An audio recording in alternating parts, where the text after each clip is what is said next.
The scholarship email hit like lightning. Students crowded the library, their faces a mix of disbelief and elation. One by one, they read the words that had once seemed impossible. "Your tuition for the semester has been fully covered." Whispered gasps spread across the room like wildfire, eyes glimmering with hope. But none could guess who had made this miracle possible. Not yet. Among the crowd, Mara's hands trembled as she scrolled through the notification on her phone. Her heart pounded, and for a moment, she wondered if it was some cruel trick. The cost of school had weighed on her family like an invisible chain, a pressure she had carried silently for years. And now someone had shattered that weight. But who? No name was listed, just a note. For those who refused to quit. Keep rising. It was a simple sentence, yet it carried a weight far heavier than words could contain. Mara felt a lump in her throat, a cocktail of relief, gratitude, and curiosity. She had imagined countless donors, wealthy alumni, local foundations, corporations seeking to polish their image. Yet none could have imagined the truth. The man behind this generosity walked quietly through the night streets, his steps measured and precise, weighed down by years that had nothing to do with age and everything to do with sacrifice. John Mercer was a veteran, his uniform long stored in the corner of a dark closet, replaced now by a threadbare jacket and work boots crusted with mud and grit. Nights like this, he moved through the city as a silent guardian, carrying memories heavier than any load he bore in the military. By day, John's life was ordinary. A janitor in a school, sweeping floors and emptying trash, unnoticed by most of the students whose tuition he had secretly paid. By night, he worked extra shifts at a warehouse, stacking pallets and operating forklifts, ensuring every extra dollar he earned could be sent into anonymous envelopes to transform the lives of students who had no clue who stood behind their relief. John had known loss early in life, the kind that scarred quietly, leaving invisible lines etched across the soul. In the deserts of Afghanistan, he had carried fallen comrades through sandstorms, the heat blistering his skin and the weight of their bodies pressing down on his shoulders. He had held friends who would never laugh again, whispering promises he could barely keep. And when the war ended, he returned not with medals or fanfare, but with the ache of memories and the quiet knowledge that the world outside didn't understand the burden he carried. For John, life had been a series of silent battles. After leaving the service, he had drifted through jobs that paid little but demanded much. Nights were long, the hum of fluorescent lights in empty streets, a reminder of those who slept unaware, while he pushed pallets and balanced ledgers. His mind often wandered to the students in the small college where he now worked. Their determination reminded him of the soldiers he had trained with, raw hope, unpolished talent, and the courage to move forward despite overwhelming odds. He remembered one student in particular, Mara, who had arrived late to class that morning, hair tangled, eyes rimmed with exhaustion. She had no money for breakfast, no comfort for the stress gnawing at her. John had noticed her, as he had noticed so many others, and had seen the flicker of desperation that every student carried silently. That flicker was the same he had once carried in the sands of distant deserts, the same that had kept him alive when the world seemed ready to crumble around him.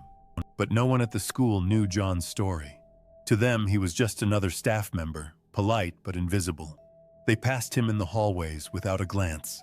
They never asked why he sometimes stared into the distance, or why his hands shook ever so slightly after long shifts.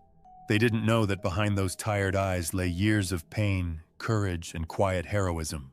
Weeks passed. The students celebrated their newfound freedom from financial worry, but curiosity gnawed at them.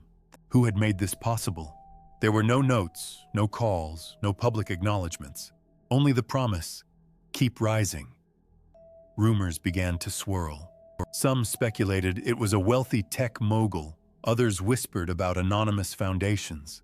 Mara began to suspect someone much closer, someone she had passed countless times without ever noticing. Meanwhile, John continued his quiet life, moving through the shadows, invisible but vigilant. Each night he worked tirelessly, adding money to the envelopes that would soon arrive. His actions were never for recognition, never for thanks, never for applause. In his mind, giving was its own reward.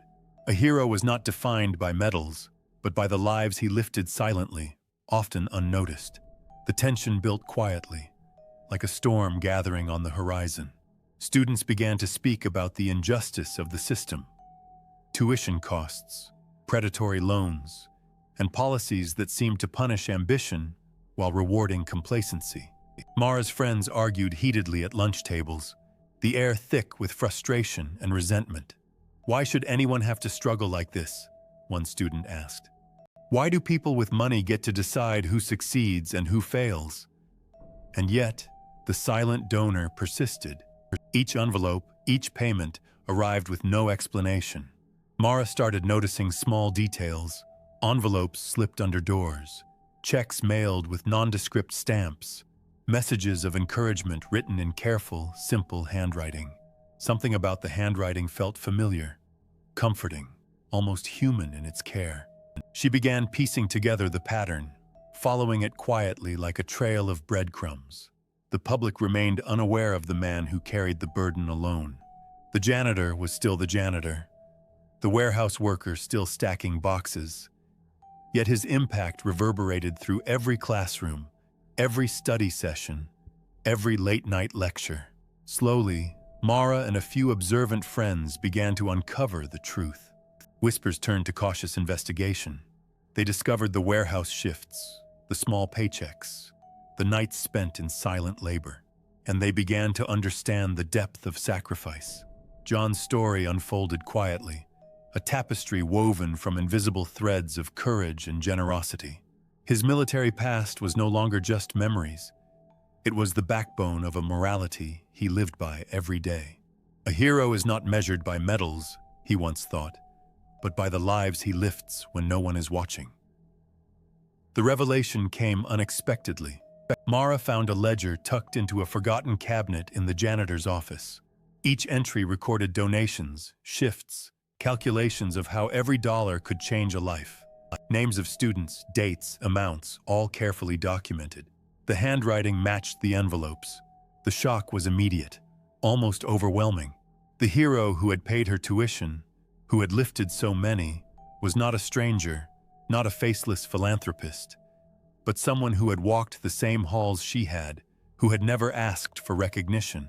When Mara confronted John, she found him not boastful, not expecting praise. He looked tired, lines of fatigue etched across his face, yet his eyes carried a quiet dignity, a calm certainty. "I just wanted to make sure you could keep going," he said softly, his voice steady but gentle. "That's all." And in that moment, the weight of silent heroism became tangible. The room seemed smaller, as if the walls themselves recognized the magnitude of what had been done. Mara felt tears rise, an overwhelming gratitude and awe for a man who had given everything, often unnoticed, often unappreciated. Word spread slowly but powerfully. The students began speaking about John, telling their peers, sharing the story online, marveling at the selfless hero who had walked among them unnoticed. They quoted him, "Silent strength is stronger than any applause," and "Giving defines a hero, not the medals he wears or the words he hears." His story resonated far beyond the walls of the school, a quiet reminder that true heroism often hides behind ordinary appearances. Yet John never sought fame. He continued his shifts, continued his work, continued his generosity. His satisfaction was in the small victories: a student walking into class without worry, a late-night study session uninterrupted by fear of tuition bills, a young person able to dream without limits. His life was quiet, his heroism unseen, yet it pulsed through the school like a hidden heartbeat. The climax came during the end-of-semester ceremony. Students gathered to celebrate, unaware at first that John would be present. When Mara stood to speak, her voice quivering but steady, she revealed the truth to the entire room. The crowd fell silent, disbelief and reverence colliding in the same moment.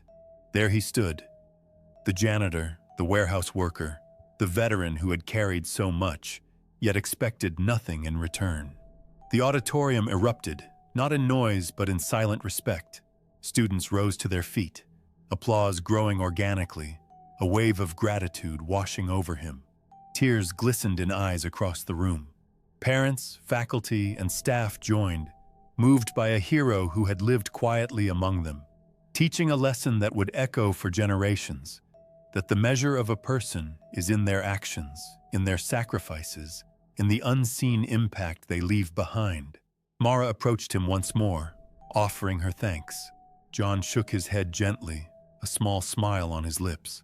"Keep rising," he said simply, echoing the words he had sent with every envelope, every check, every act of kindness. The story of John Mercer, the veteran who paid tuition for countless students, spread beyond the school. Local news picked up the story. Social media amplified it. And yet John remained humble, disappearing into the night streets where he had always found solace. He had given without expectation, lived without recognition, and in doing so reminded the world that heroes are defined not by medals, but by the lives they touch quietly, profoundly, eternally. He had carried comrades through sandstorms. Now he carried dreams through nights of quiet labor. His honor was not loud but unshakable. His legacy was not written on plaques, but in the hearts of those he lifted. And for Mara, and for every student he had helped, the lesson was clear. Courage can be quiet, strength can be unseen, and giving can define a hero in ways the world rarely measures. The greatest heroes are often the ones who never ask to be seen. They give silently, and in their giving, they change the world. As the students left the auditorium, each carried a piece of his story with them. Some whispered, some smiled, some vowed to pay it forward.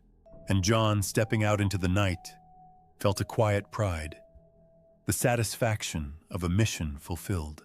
He had given hope, lifted spirits, and reminded a weary world that true heroism often hides in plain sight, waiting for the moment to be revealed. For those watching this story, pause for a moment. Think about the quiet heroes in your life, the ones who give without expecting praise, who lift without asking for thanks, who embody courage in silence. Share where you're watching from.